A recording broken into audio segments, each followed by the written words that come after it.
Coming to you straight from the Rio Grande and beyond. Broadcasting to the four corners of the globe. So grab your seat, your coffee, or your sundowner. Okay, everybody, here we go. On point, as always. This is Gloves Off. Gloves Off.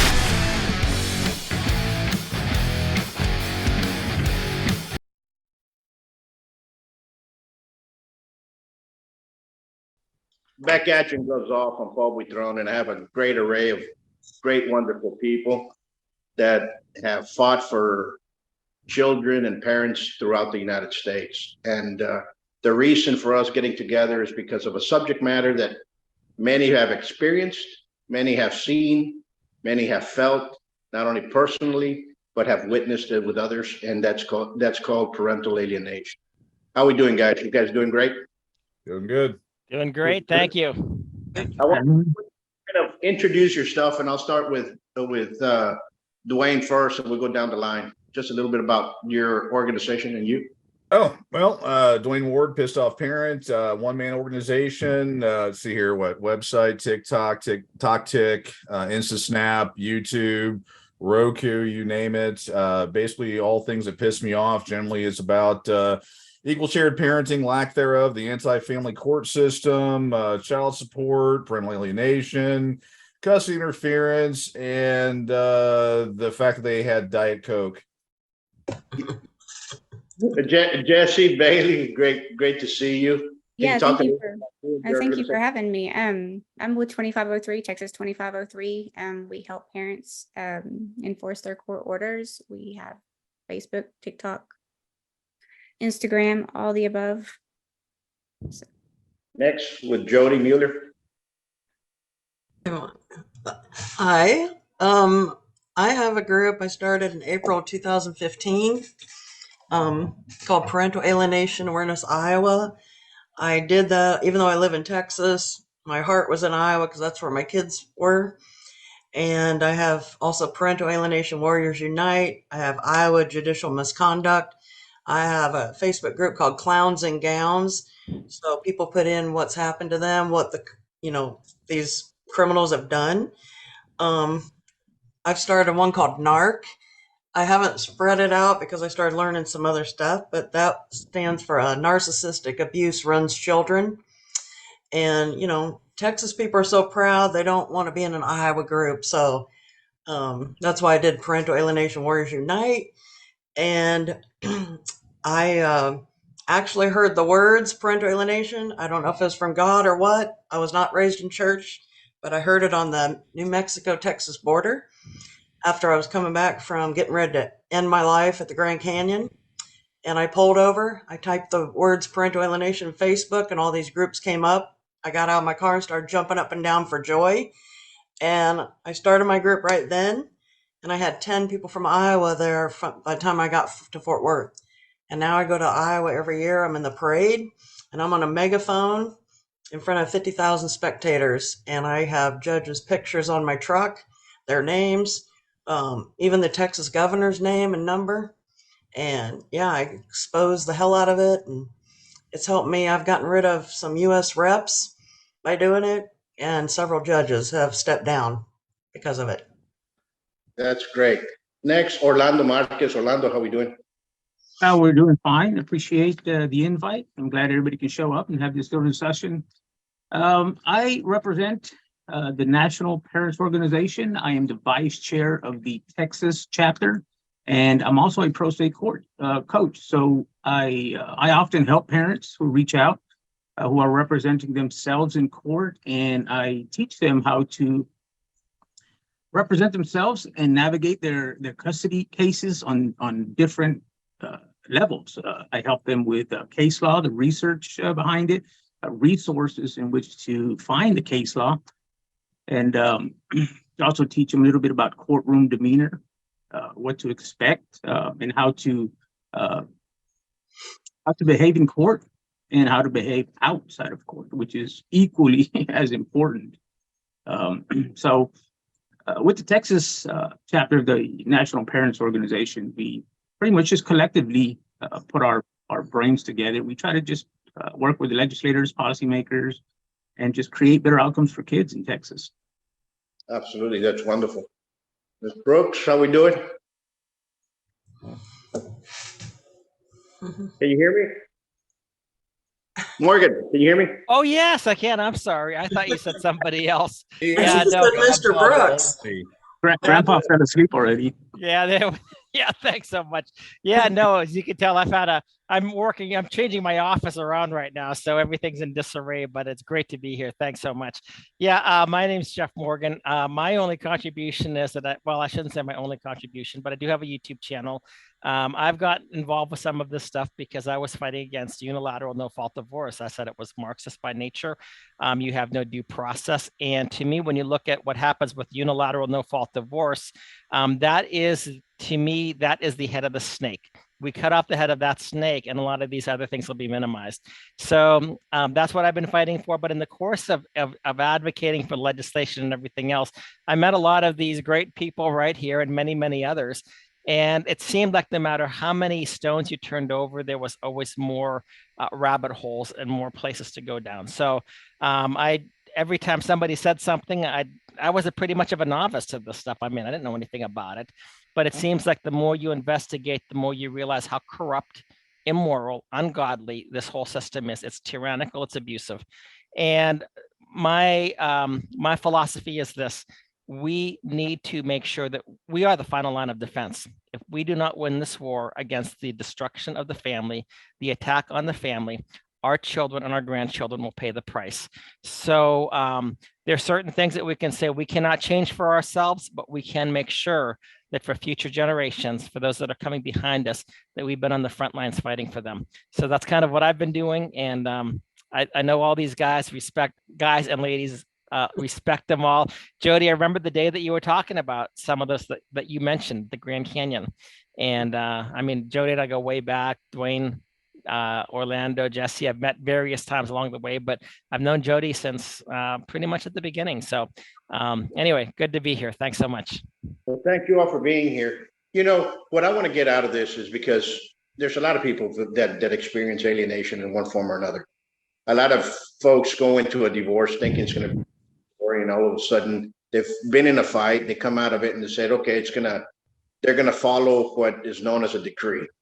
So what I'm trying to find out is what are the red flags of alienation and what you all have seen by helping out many others, and where to stop it. Does alienation start before the gavel was dropped, or did it start after the gavel was sounded off? Who would like to take that? I can start if you want. Yeah. Mine, as well as many others I've talked to in my group, started in the home, in the intact marriage. And he started it, I feel like, when my oldest was actually just brought home from the hospital, in a way. Now, of course, he can't alienate a baby, you know, but he was doing some strange things. And I just said, my dad was there visiting, and I said, hey, watch this. She turns into a devil child. And he hated my guts since that moment. But my daughter would flip over, a brand newborn, flip over and suck my arm and put a hickey on my arm. She was so scared of that water. And he never forgave me for that. He brought it up all the time. And then, like at 3, just like others, I don't want to bore you with these stories, but at 3 is when I really noticed it. And I went to get my hair cut. And I had a 1-year-old boy and my 3-year-old daughter. And he picked me up after I was at the salon, and we were heading into Walmart, little bitty town. He looks over at me. I thought he was going to compliment me. And instead he said, do you like how they cut your hair? Is that how you wanted it to look? I'm like, what? Kaylin turns and says, why did you let him cut your hair that way? She picked up on his clue that he didn't like it. It was that easy for a 3-year-old to pick up. And he did little things like that along the way. And I've heard similar stories like that. But to me, it starts in the intact home. It started, kids make fun of my mother. come on, kids, I can get your mom to cry. Watch this. She foams at the mouth. And we'd go along with it because we were not really scared of him, but we knew that's what he wanted. And he wasn't really a cruel man. He still wanted us to be in our mom's life. So it was still alienation. And but so I guess I didn't recognize that then. But when it started happening to me, I've actually apologized to my mom, and she just bawled. She says, I thought you guys would never catch on. But she didn't know what it was either. But that's where it started. And I think the courts just exasperated. I don't know, make it an extenuation of it, I guess. But also, I think there's a problem. And I think I heard this from, maybe Jeff knows this, alienation expert. He died. He was my favorite. And I cannot think of his name. Steve Miller. No, it was before him. I love Steve Miller too. This guy was so great. He says, if you come from different geographical locations, even in the United States, there's a problem. And I saw that in mine because he's from upstate New York. I'm from the Midwest in Iowa. We don't have a whole lot of no trespassing signs, okay? They do up there. So, one day I wanted to take my daughter to go see a horse, and he threw a fit. That's trespassing. That's trespassing. So then my daughter at age 6, why would you make us go in a house we're not supposed to be in, or a barn? Like, this is insane. And then if you say something to your kids that's maybe how the people talk, whether you're in Jersey or California, they use that against me in court. Because I was like, if you don't get in the car, and I'm not talking about 5-year-old, I'm talking about 17, 15, and 13-year-old twins. Okay, you've told them 14, 16, 20 times, get your butts ready for school. Come on. My son was a handful. And I just said, if you don't get your ass in the car, I'm going to kick your ass. Just get in the car. I'm not going to kick his ass. I've never spanked him. But he took that to the 10th degree, told the judge, and then now I'm crazy. But I go, you're from here. This is how we talk. And yeah, I didn't do that to a 5-year-old. This is a 15-year-old boy that was walking like a turtle, making everyone late day after day after day. But so it did. And, we were separated by then. But I think the alienation for sure starts in the intact marriage. So Jodi, if it starts in the before and during the marriage, who else agrees that that's where it starts at? I do. I strongly believe that it starts within an intact relationship and the intact marriage. I tell parents all the time, there's a lot of indicators to tell you that the person that you're interacting with, the person that you're married to, may potentially be an alienator. And then I start explaining to them, and I'll give you some examples of things that they can actually identify just through body language. Like most of us, we think that the nose is just for breathing, but it's also there to communicate messages. If you bring rotten milk or rotten food near somebody's nose, look at their reaction. Look how their nose crinkles. This part here is called the glabella, and that will begin to crinkle. Babies do this as neonates. They close their mouths tight and they crinkle their nose when they don't like something. This is just a universal behavior that most people don't realize it's going on, but it's both immediate and it's extremely accurate.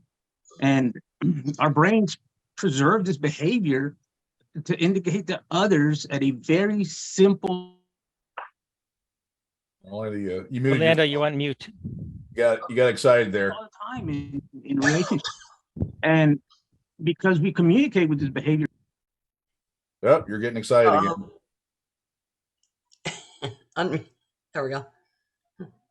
Have you ever noticed when you start to tell other people about gruesome stories where blood and guts are involved, and people just automatically crinkle their noses? I mean, they're not smelling anything, they're not looking at anything, but they're still doing that. This part right here, the glabella, begins to crinkle when they don't like something. We see this in relationships and towards the end of marriages and relationships for certain.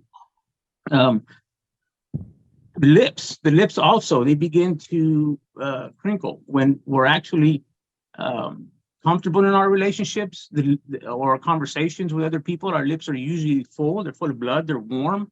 But whenever somebody is having a disagreement, they're uncomfortable, they're angry, they begin to disappear.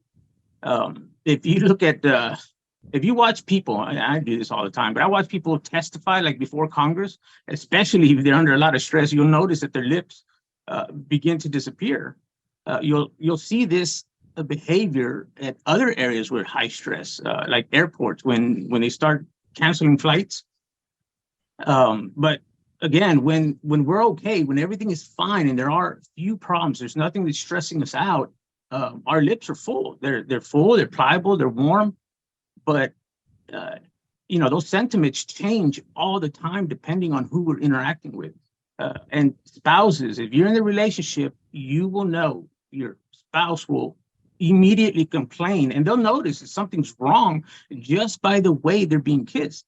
And much of that has to do with the warmth and pliability of lips, and that's just directly related to how we feel. So I tell parents all the time, if there's a difference in the way you two are interacting physically, something is wrong. And when we begin to care less about somebody, our bodies reflect those sentiments, and our touch and kisses become more distant. That shouldn't be a something that's just alien to anybody. Well, anybody that's had relationships, of course. But these things are readily observable. And when relationships like marriages have problems, I tell the parents, you need to look for these things, because if it becomes intense, it's almost guaranteed that the targeted parent can identify the other parent as a potential alienator. And that's where I believe that it starts, because once you see those body indications, that body language, that person is first adversarial. They become adversarial in the relationship. And then once they get the courts involved, once they go out and speak to an attorney, they become combative. Once that happens, parental alienation is almost 100% probability that it's going to start occurring at that time. So yeah, Jodi's right. It starts in relationships. It starts before the marriage ends. I would say too that the alienator seems to start making fun of your parenting skills too while you're in the marriage. And you need to be on board at all times and not be doing that in front of the children, I don't believe.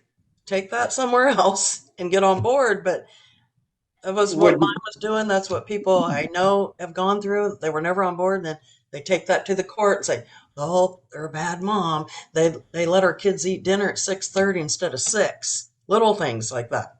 Would you call that a red flag? Oh yeah. Like being too like name during the yeah. The demeaning of a parenting skill to within the marriage. Absolutely. The alienator is going to grow. Now let's take it a little bit more. The gavel sounds off. Most individuals actually experience it when you go pick up your child. A non-custodial parent goes, picks up the child. And folks, parental alienation attacks both men and women. It doesn't matter what race, creed, or nationality or political spectrum you're at. It has no prejudice. It just discriminates everybody. So what I'm getting at is most people find out or start sensing it as soon as they show up and they say, you're not going to see your child today. What does that, and that has a law here in Texas, which is 2503. And I think both Jessi and Dewayne can go ahead and touch base on that. Does that enhance it? Does that stop it? What happens once 2503 starts off? You want me to go?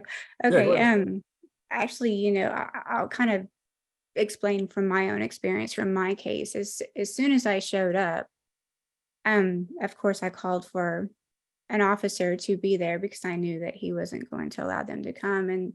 And the first thing, he walks out, he stands over him and he's like, see, I'm not keeping him here. I can't can't force them to go, but I'm not forcing them to stay either. So I noticed that. Sorry. Go ahead. Yep. Well, I you I were talking. concur with the same thing. And then the cops will turn around. Like I did the same thing. I called for a standby. I said, you don't have to say anything. I'm not going to. I said, this is what he's going to do. I stopped the cop ahead of time, 2 blocks away. He's going to go, excuse me. He's going to walk in front of me, extend his hand to shake the hand of the cop. And then he's going to say, oh, I don't tell them not to go. They don't want to go. And he did exactly word for word. Hi, I'm Tim Terry. They just don't want to go. I try. They just won't. Or I they said, tell well, you, let's let the twins see the other 2 you just kidnapped. He did the Vanna White move. Take a look. The cop was like, this is the most type A personality I've ever seen, but I can't do anything about it. It's a civil matter. And that helped him too, because he thought, wow, I just got empowered right there on the doorstep. Dewayne, you've seen a lot of this going on through your time. What do you see? Well, talking about, and seeing as your kind of your first question about, when does that happen? How does that work? I mean, you're going to see it at, during the relationship where it changes from lovey-dovey to one parent referring to the child as my child and taking more that selfish ownership. That's kind of the beginnings. And that's just one of the many red flags at the very beginning. Unfortunately, the way it works is then once you get to that next phase of your relationship, i.e. divorce, court, or separation, you go in thinking things are going to be equal, but then you quickly find out that they're not. And then kind of like the grade school bully. They walk behind you and flick the back of your hair once, and then no one does anything. So you get a little more emboldened. They just keep, and it gets to where, taking your lunch money, beating you up, and doing all kinds of bad stuff to you. But when you're in court, you find out that, they give one of the parents usually everything they want. And there's, varying discussions on, who, why, and all that fun stuff. And then that parent then gets emboldened and they get to go ahead and, do other things. At the 2503 or the, the custodial interference phase, the parent tries it because they've been allowed to get away with so much because the other parent either doesn't know what to do, has already dealt with the anti-family courts, so they've already kind of had their tail tucked between their legs. And then the first custodial interference situation comes up when the parent goes to pick up their children on their first, third, and fifth week visitation, and then they show up, the other parent's not home, doesn't answer the phone, all those different red flags. And then the cop shows up for a wellness check or, however that call's made. And then the parent is then sent away without the children. And then the other parent goes, wow, this is how this works. And it's further emboldened. And that's kind of again, a bully doesn't walk in and take your lunch money day one. It starts out small, incrementally, and then we find out that the principal, the teacher, or whoever you confide in, or people that are supposed to be on your team, they don't, vouch for you or don't step up, stand the way for you. Then that bully just keeps going further and further down the taking your lunch money path. As far as seeing it, personally, I had the beginnings of that happening, having done the studying, the research, and all that stuff on my own. I personally squelched it on mine. For others, provide that information for them to varying degrees. I mean, again, right now, I lovingly refer to as 2503 as a Diet Coke of state jail felonies for a reason. I put the data out there a million times that, and say in Texas particularly, it's almost never prosecuted. It's just they push back. They're allowed to do what they want to do. It's only through continual efforts that something eventually gets done. It happens a lot. It's the other parent needs to get smart to fix it. That leads to the next question. In the scale of the alienation, it can be something minute as don't talk to them on the phone, to you're not going to see them, period. And it goes into that aggravated scale, and it's always escalating. Where can you or start de-escalating it, or does it happen, or does it stop, or what happens? Morgan, could you answer this one? Yeah, this is a very interesting question. I've listened to everything that people have been saying here. I agree with them 100%. And one of the things that before I answer the question, I have a degree in intercultural communications because I'd worked overseas, and you pick up a lot of the stuff, in the coursework and everything. But when you marry somebody who looks like you may not take into the accounts like Jodi said, I was raised in Pennsylvania. My ex-wife was raised in Washington. She grew up in Mexico. You just think, hey, she looks Scandinavian. She's going to act a certain way. She looks American.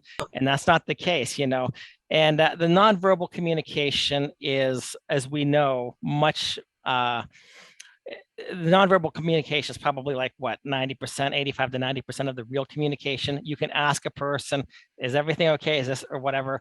And, they can say the words, but the nonverbal are just the opposite. Now to get back to your, and could you repeat again what you asked me? I know you were asking me about the scale of something.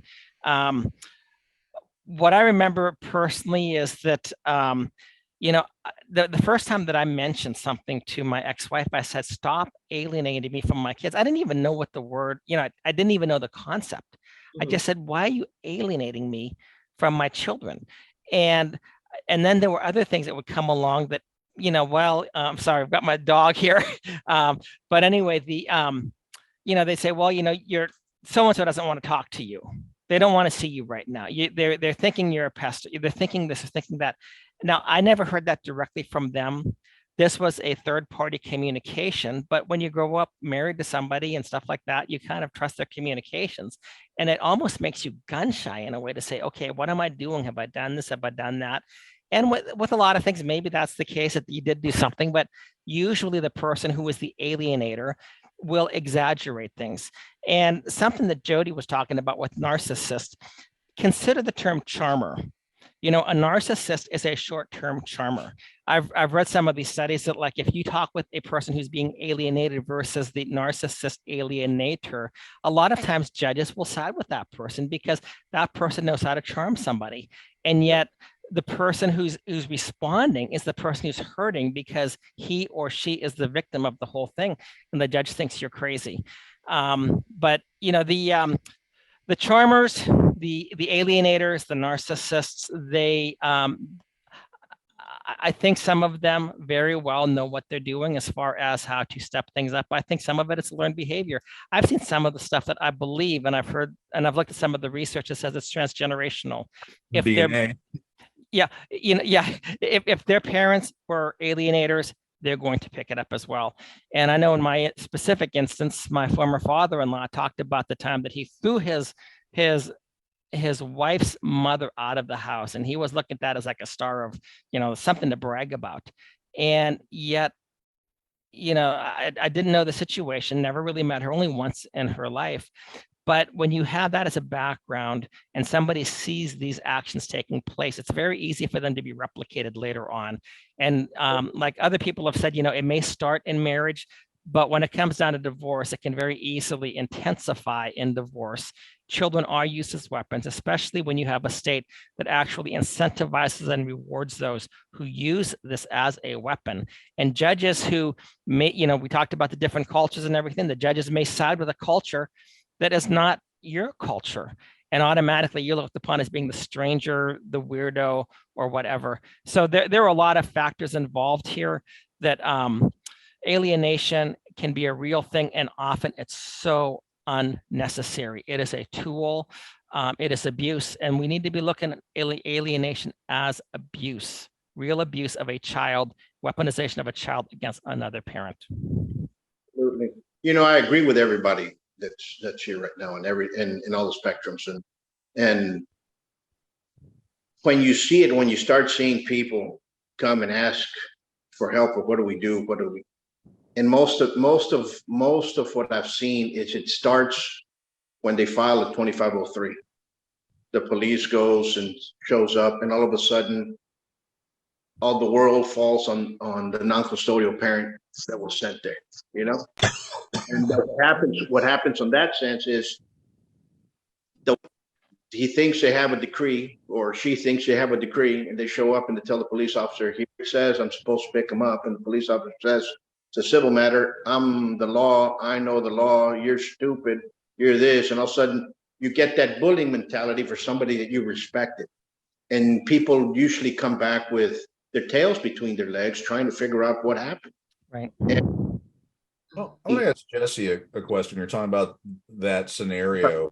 Obviously, your organization primarily deals with 2503, and obviously you receive a lot of calls. I have a more of a pissed off parent approach. I have, the step-by-step program on my website for free, the forms, all that, the process and everything. And I don't get a lot of that.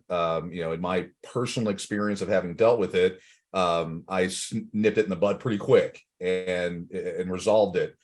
Do you have, the parents that reach out to you, do they, like, when they go through the steps, I'm assuming they're going through those steps, the same ones that are on the website. They're universal steps. Do you hear that there's a lot of pushback from police officers?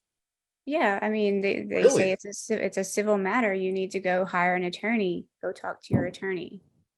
And Wow. Okay. yeah, and actually, my ex's attorney is the one that told him to say, hey, you can't physically force them to go. And I know this because my attorney said, I would do the same thing if it was you, Right. with the kids. So the attorneys are engaging, enabling.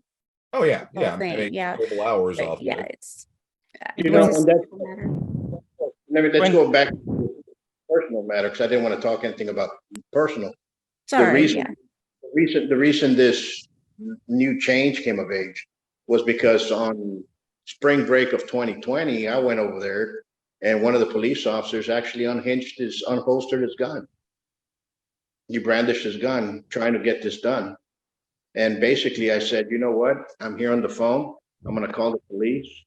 And I told him, I'm right here in front of an officer. I'm filing a 2503 case. And here he is pulling out his gun. Please send another officer. That officer left.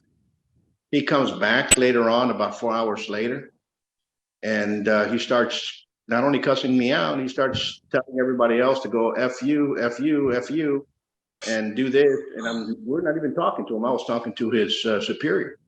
So that's the start of what happened with that law that was changed. And the reason was because nobody does anything about it. The police don't do anything about it. DAs do not do anything about it. And the more you study it on that tangent, I feel, this is my opinion, I feel that 2503 enhances the alienator to become more bold and like everybody else. Yeah. I think that's where, if we can stop that, change it, like you said, cut the head off the snake, I think that's a two-headed snake. Another and if thing cut that one in, too, I think you can do a lot of things. Jodi, go ahead. sorry, I talked to my buddy that's a sheriff in Iowa. Two of my kids were kidnapped in Iowa and two in Texas. I don't know if other people knew that, but the sheriff told me he heard me in the lobby one day and rushed people out. He said, come in here, come in here. Now, this is after I lost my twins, the second set of two. And he says, I just want to let you know, I'm watching what you're doing on Facebook. I know that you asked me a certain question, and I'm going to answer that, but I didn't answer it before because I wanted to know what you knew. I said, what's that? You told me I was the highest in the land as the sheriff, and I should be able to do something about this. And I said, yeah. He says, but I'm not. And most sheriffs in the country are not, except Joe Arpaio or Sheriff Mack, maybe. He says, what I need you to do is help me with a petition and make me a constitutional sheriff because there aren't any. There's hardly any. And he says, and I can take the governor down and every damn judge and attorney. But he says, but the Iowa Constitution, just like other states, he says, supersedes the U.S. Constitution. I go, I've never heard this before. He goes, yeah, same with Texas, Kentucky, it doesn't matter. This blew my mind. But he did say a little hint. He goes, I can give you a hint what you need to do in your court orders. If people would just put in 2 lines at max, that the sheriff's office will not be held accountable if they're handed a court order and they take those kids back to the other parent that's saying, it's my time. Texas So says that. that's what we're afraid of. We're afraid of the backlash. Texas says that, doesn't it, Dwayne? Yes, it does. Yeah, if you go to the Pissed Off Parent website, actually, I have the language written on there that, for what it shows that given to a peace officer, and that part of it. I don't know. I mean, it's interesting that process, because actually about a year ago went through. I took on our local sheriff kind of toe to toe. He was at a vigil, and actually Mr. Morgan was there, and he blew some smoke up everyone's tailpipe on, we enforce all the laws and all that other nonsense. And I think if anyone's watched the video, you see me spouting out 4,400 for Tarrant County, which is that area, and only 12 prosecutions over a 5-year period. The facts being is that is not enforced. He promised me on a later podcast on open air that he would fix the issue, and now he dodges my calls. But yeah. So that language is already in the Texas. Yes, actually, if you go to pissedoffparent.com on custodial interference page down just a smidge, you'll see the big section. Notice any peace officer of the state of Texas, you may use reasonable efforts, yada yada yada yada, all the way down. Okay. Dwayne, I just want to tell you my website, Jodi. I have not. Oh, Hey, don't blame me. You know what? I've been kind of. Well, I've been kind of not talking about parental alienation now because I became the Chief Justice for the real government, which is the Republic of Texas. So I'm focused on that now. And it's actually helped me have a relationship with 2 of my children because I quit focusing so much on parental alienation. Well, yeah. But let's get back on track here. Let's and I understand. Let's get back to the person that just left the courtroom and is going to face this. What is the first thing she should be doing, or she'd be doing? After they leave court, you mean? Learning the law. They read their decree, memorize it, have all their information. Also on pissedoffparent.com is information under the preparing for divorce section that walks you through things that you should be doing. You should be recording every interaction that you ever have. When you drop your kids off, pick your kids up, you take pictures and video time-stamped. The custodial interference section of the website walks through what you should do in the event of a custodial interference scenario. You record every piece of information, every interaction, everything. I affectionately refer to as, and is known by others, but gray rocking the situation. You receive communication, you respond in kind, short, one sentence. I mean, but you go by the letter of the decree. Every possible thing, even though they're probably not going to. When they don't, you report it through the appropriate avenues. That's what you do. Here's a question for Morgan. Here's one. When you're in the middle of this and you're documenting everything and you're placing everything in files, and you're getting some kind of feedback, and all of a sudden they say, we can do whatever we want and not follow the decree. And parents say, okay, instead of me picking them up on Friday, I'll pick them up on Wednesday. They don't change it. I see many folks get in trouble with that in the long run, because all of a sudden they end up without seeing their kids for a long time. What should they do? So let me just say that from my perspective, I did not have to deal with this the same way that others have, because when I went through divorce, my kids were all above the age of 18. I wanted to be there for them. So I learned this by being around other people and what they said. But to Dwayne's point about recording everything, I can tell you that if you are not recording everything, you are at a distinct disadvantage. They will tell you that, well, you should just trust the people and do this. No, you have to record. And even when we go to the courts and we try to file complaints against judges, we have no evidence. We've even provided them with recordings, and that's not evidence enough, or as hearsay evidence or whatever, according to what they say. You have to record every single thing that you do. And also I would say that if you can, have a witness there with you, just so that people can so that they can testify on your behalf. And I would also say one other thing too: if you know somebody else is going through it, and if you can be there, you be a witness for them. With my friend Brandon Johnson, and I think a lot of us know Brandon Johnson. I mean, his ex-wife is the mayor of Mineral Wells, was doing all of this stuff to Brandon.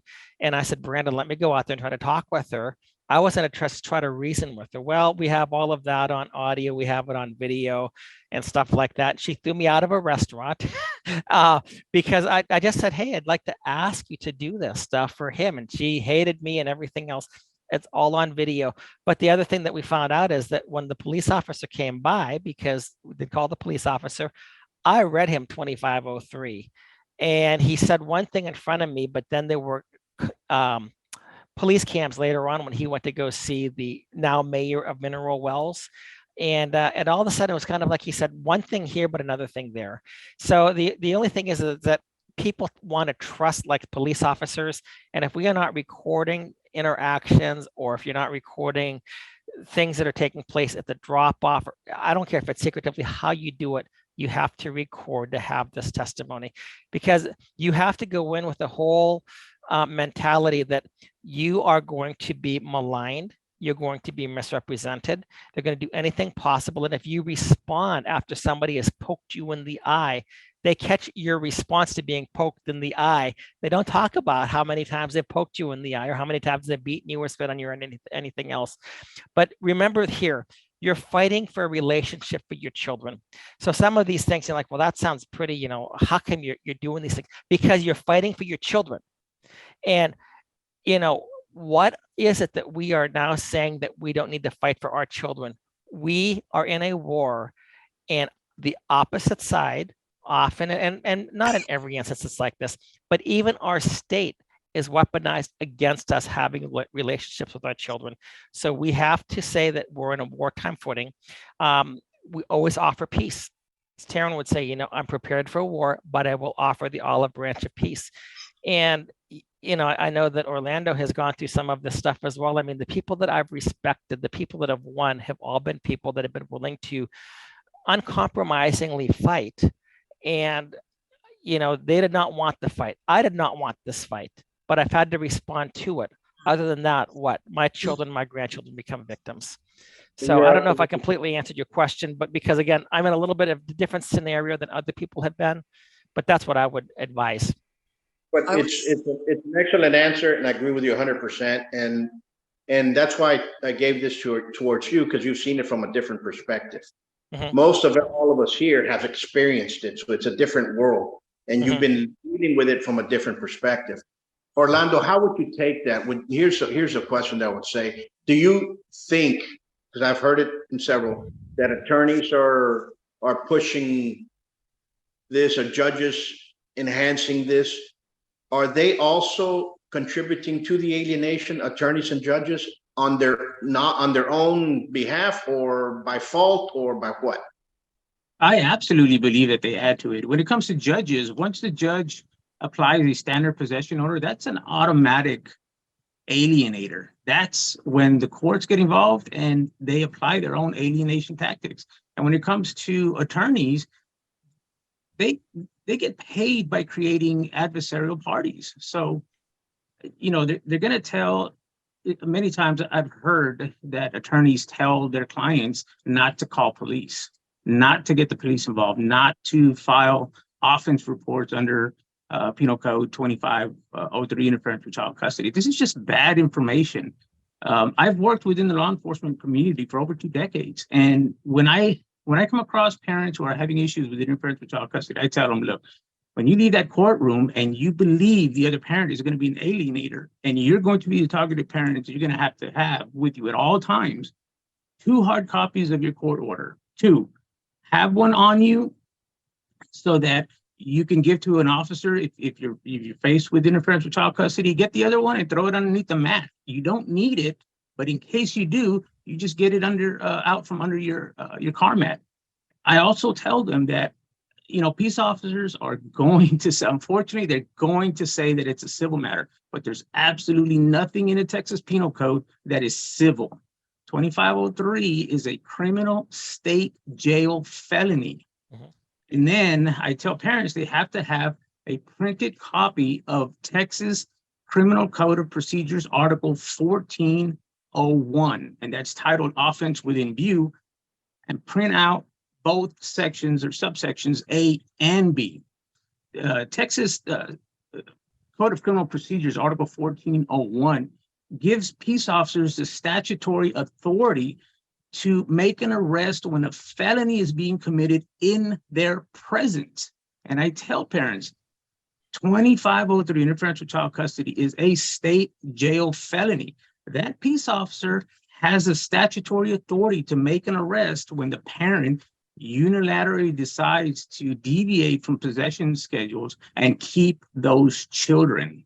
So the other thing that might happen when they do present the officer with 1401 from the CCP is the officer is going to say, well, I don't want to physically remove these children. And I coach them. There's several scenarios to do this. One example is if a peace officer pulls a parent over for, a tail light that's out, and when they run the driver's license, suspended license, and that parent has two children in the vehicle with them, somebody's going to go by for those children, and that peace officer is going to turn the children over to either the other parent or a family member. This is no different. The scenario is absolutely not different. An officer who is witnessing on site of the interference with child custody that is actually playing out before him, he can tell the alienating parent, look, you're going to be arrested for this felony. It's an offense within view, and I have all the authority to arrest you for it. And it would not be an issue to turn those children over to the other parent who is present, and that would be the end of it. So I tell parents, you have to get these things with you. You have to get the court order. You have to get 2 copies of it, have a copy of the interference with child custody statute, and print out the CCP Article 1401, offense within view, because in most of these cases, a targeted parent is going to face an adversarial judge. You're going to have attorneys that are involved who also add to the adversarial and combativeness to it. And then when you're out trying to exercise your possession, it's very likely that you're going to get a peace officer that's going to try to tell you that it's a civil matter.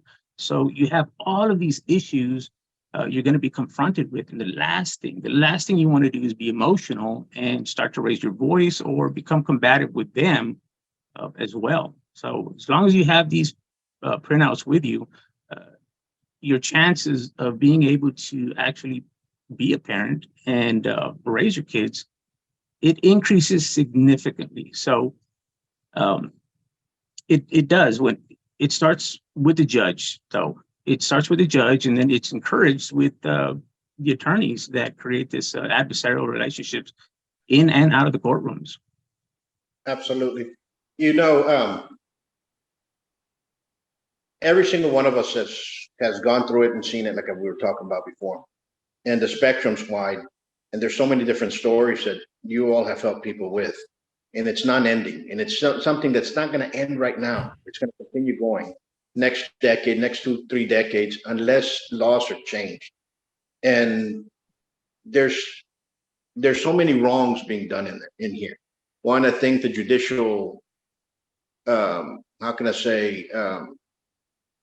succession needs to stop. I think we need term limits for every single judge, and I think it has to change dramatically. And it's not going to happen anytime soon. But I think everybody one of the lawyers said I never wanted to change it, but this, I'm going to put the state bar, say of a county, and one judge goes in, and all of a sudden a year later another one's fixed in, and it continues going down the track. You give lawyers that are from the area a chance and the ability for them to be a magistrate as well. And I think that's where it starts, because you have a lot of lawyers that will contribute to a judge, and a lot of family law lawyers are going to contribute to a judge. And guess what? The judge is a human being. He's going to side with that person that's giving them money for their campaign. Unfortunately, it happens. That's why the statue of justice is blind. And things like that, favorable. And like you said, you might look at somebody because their ethnicity is different. You're from a different part of town. You might not fit well. You're going to be labeled a weirdo. There's so many different factors in there. And this is the next question. And I hope Jessi can answer it. What I see is the escalation of parental alienation. The younger you are when you get separated, the further away you are from the 18 marker. The degree of escalation and the degree of parental alienation goes very quickly, and it's aggravated very, very quickly. Understand what I'm saying? Yes, it is.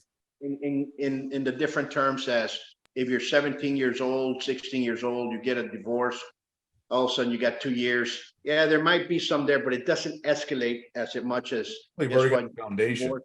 And your child is 2 years old.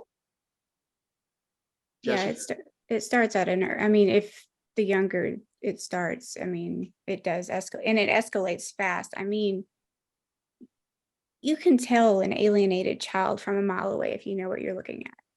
You can tell the way they act, the way they behave, the way they talk to their parents, or their targeted parent, and the way they, are going to defend the alien or the alienator.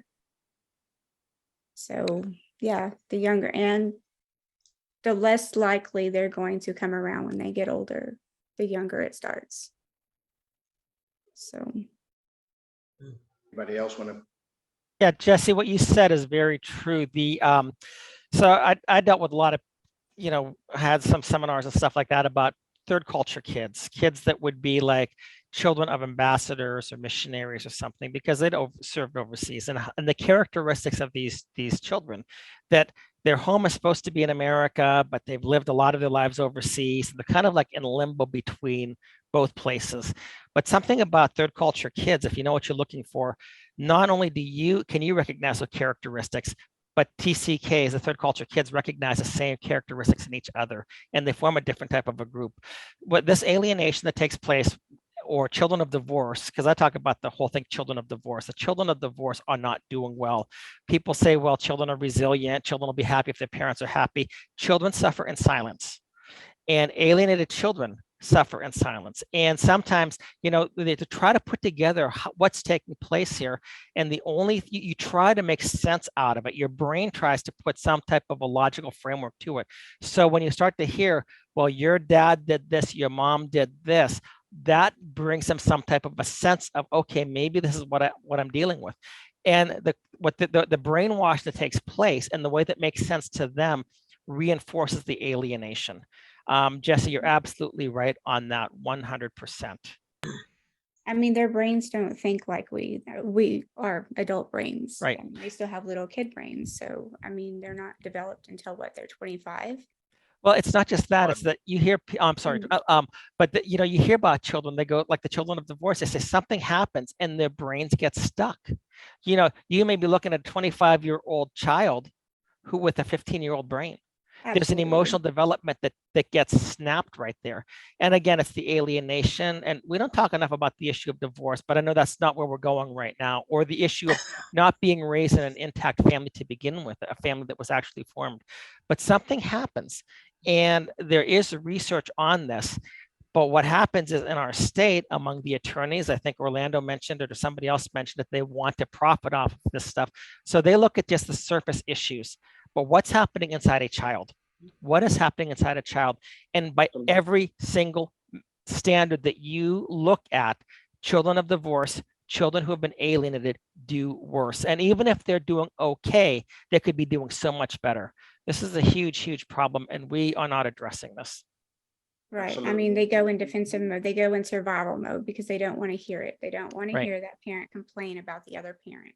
And the only ones I've seen that have come out of it that were young, and I just witnessed this week. The mother lost her child at 4 years old, but she had 5 boys that were all older. One at a time are coming back. And I said, just just keep putting out there in the atmosphere that you're going to see that child. You're going to see him, because that child that you lost at 4 is now seeing brothers having a good time with mom. So they're coming back and telling that kid how much fun they're having. And for the first time in 15 years, she got to see that young kid that she hadn't seen. He's 19 now. But he was seeing how these older boys that are adults are having a good time, and they're coming back to the father's house. And then one of them offered him a plane ticket. And he goes, yeah, I want to go. But that's the only ones I've seen that have made their way back, is if they had older siblings that made their way back. And then they see, they're having a good time. Yeah, we can continue the discussion, because this is something, like I said, it's non-ending, but hopefully we can make some sense to those viewing. And hopefully we can make some sense to those that are just getting into it to understand what has happened. And there's way too many examples that we can say that each one of us have seen in others. And like I say, if you all are going out there, if you all are getting a divorce and you're just experiencing this for the first time, get to a group, get to any one of these wonderful groups that are in there. Contact any of the folks that we just had in this panel. I'll put their names, and I'll place their websites and all the descriptions underneath in the description here of the video. And the reason I'm going to do that is because for you all to get some help, because you can't fight it alone, and you're going to need a group that's going to support you in going through this. It's not something that's going to happen, and because you yourself will shut down.